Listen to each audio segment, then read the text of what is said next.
Interferences are conditions that take us away from our path. So there is an interference in the moment that there is a path. There is a direction that I am going.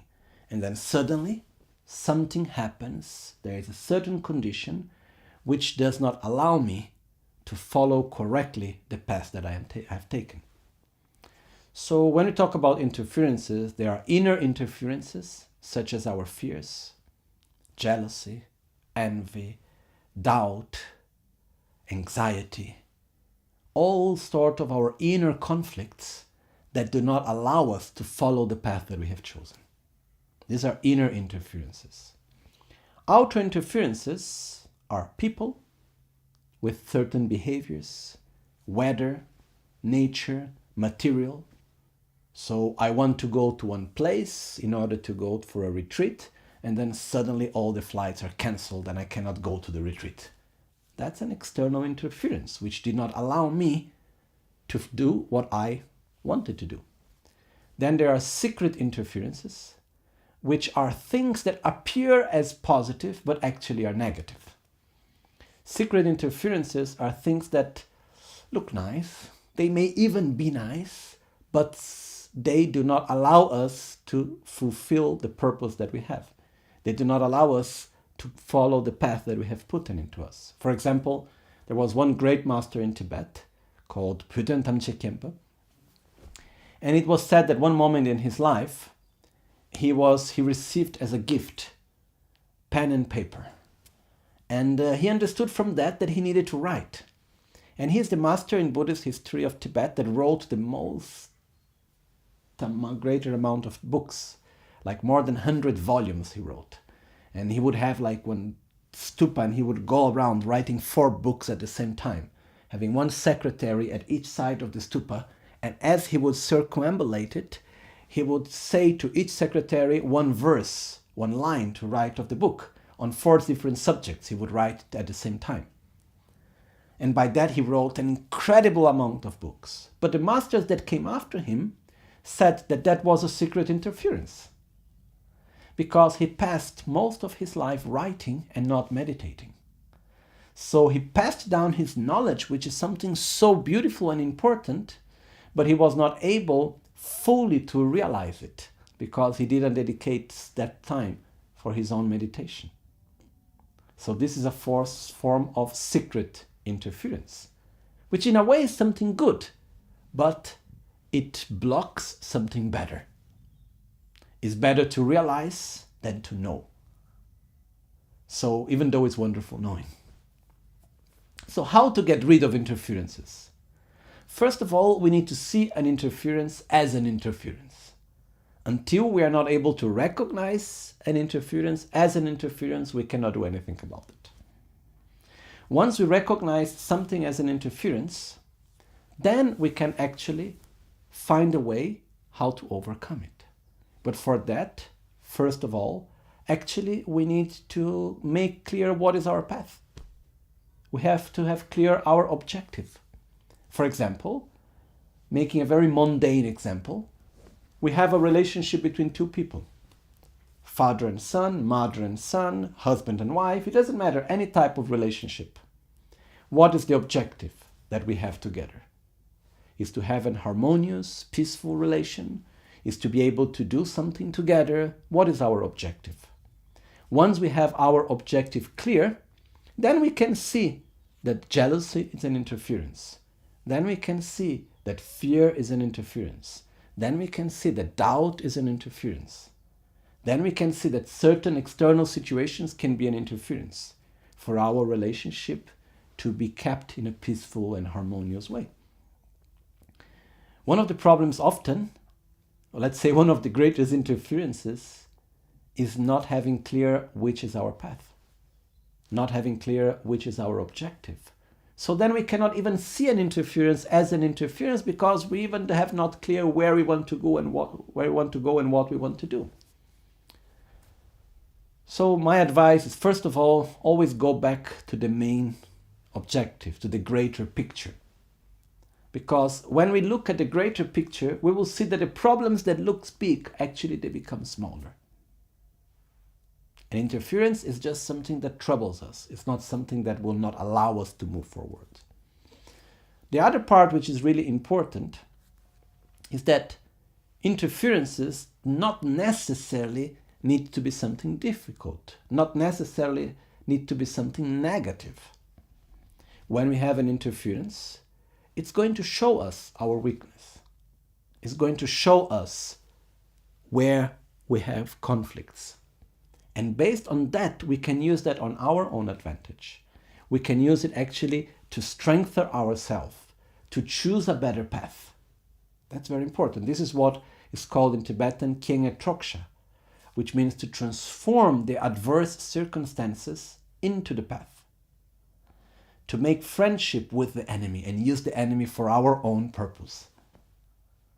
So, for example, very difficultly we will develop ourselves unless we get out of our own comfort zone. Normally we make an effort to do something better when we are out of the comfort zone.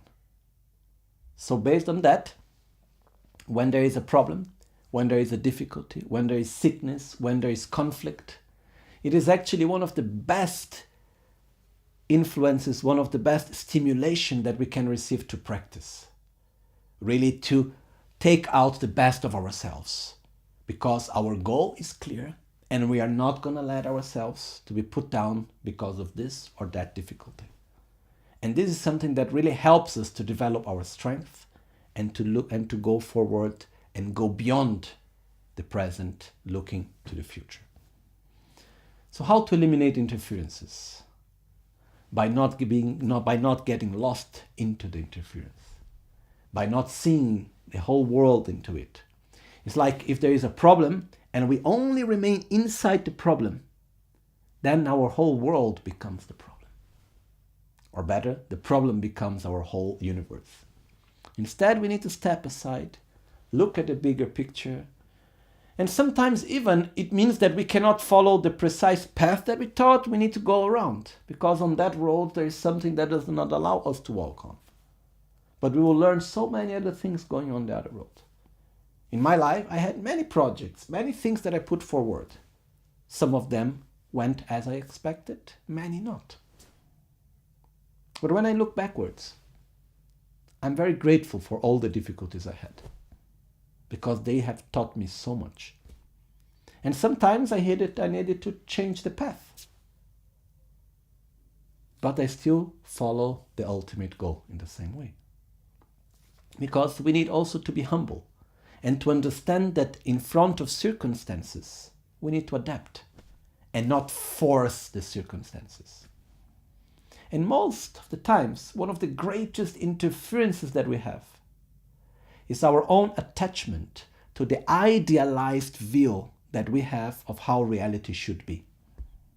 We create our own expectations, then things don't go as we expect, and then we get stuck into our expectation, instead of learning to see how things are and using the conditions in the best of our interest. It's like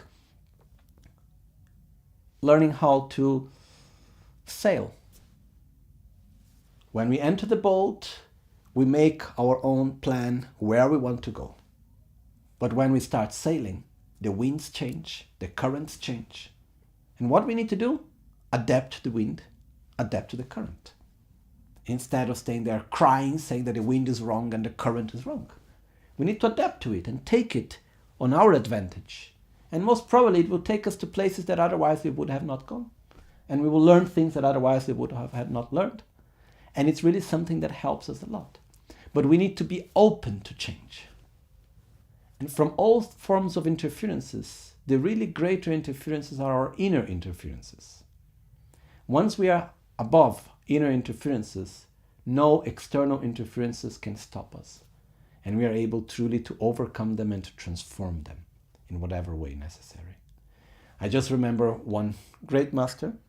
He was meditating in the mountains during a retreat of meditation in the 60s, in the border between India and Pakistan. And one day he went out for catching wood or taking water or whatever, and he was caught by the Secret Service of India, which thought he was a Pakistani spy, and he was put into jail. And after some time that he was in jail, after being questioned and so on, he looked around himself and he said, look at this. I have a roof. They give me food 2 times a day. What a wonderful thing. Let's continue to meditate. And he stayed meditating in the jail for another 2 years. Maybe 14, 16 hours a day meditating in jail. Then one day, after 2 years, the police, they came and they said, okay, now you can go. They put him out and he said to himself, I have not finished yet my retreat. So he ran back into the jail. And they put him out and then he ran back in. Until a moment where they didn't know much what to do. So they put him in a place in the jail where he was free to go any moment he wanted. But at the same time, he was still there. And he stayed for another 2 years there meditating. When he finished his retreat, he left. And he went back to the monastery where everyone had already thought he had died before. But for me, it's a clear sign that even though something that would appear as an external interference, when internally we are able to keep our balance, to keep our path, then it can be used for our own purpose. It can be used for our own goal. This means transforming the interferences into the path. And it's something very precious. So we should not be worried about difficulties, because difficulties are part of life.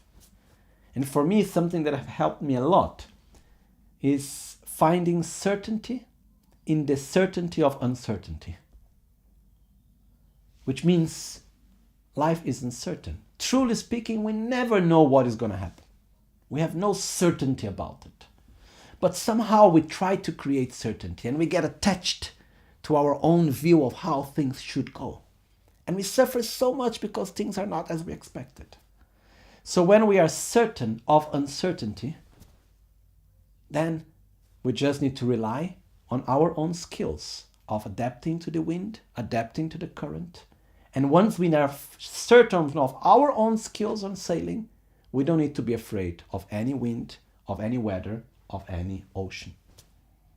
And this is something that is very precious, to develop our own certainty by overcoming our inner interferences, our inner fears, overcoming our own sense of not being loved, overcoming our own jealousy, our envy, our hatred, by developing an inner state of peace, of love, of respect, of gratitude, of satisfaction.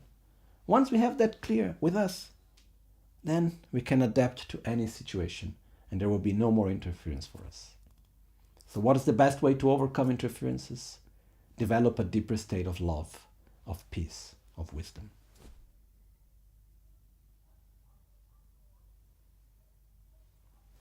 And in the meantime, don't get too attached to your own view and to your own expectations of how things should be.